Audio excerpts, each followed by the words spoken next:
Just wanted to do a quick tutorial on wet sanding your 3D prints. What I use here is just the 1200 3M grain sandpaper. As you notice here, like the important part is that it's wet dry. The stuff's wet dry. You can usually tell from the back, just different colors between 3M, and it also says wet or dry. So as you see with this piece, sometimes we don't have the most ideal locations to spray. But you see there's a lot of flecking.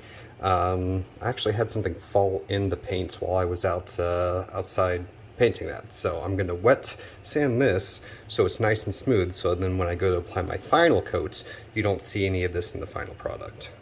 So it's pretty easy. All I do, add a little bit of water, take a pre-cut piece of that wet dry sandpaper, get that wet, get the sandpaper wet, and then you just want to get in and get a nice little sand.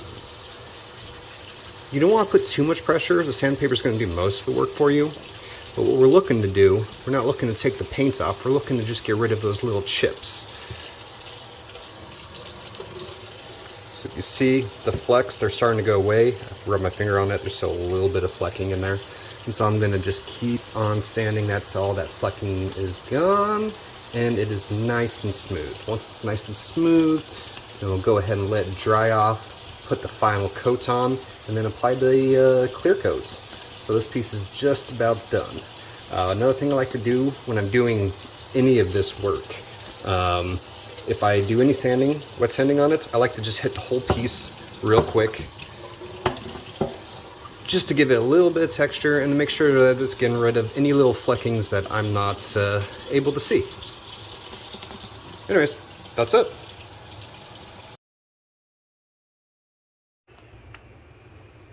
Alright, I went ahead and hit the rest of the piece with sandpaper. If you look here, I got rid of those little bumps, those ridges. It does look a little bit different still, just because I did sand there. Once I hit it with another layer and then a final clear coats, it's going to look identical to the rest of the piece. You also notice since I hit the whole piece real quick, it lost a lot of its luster. And that's just going to be covered by the next layer of paints and then finally the clear coat.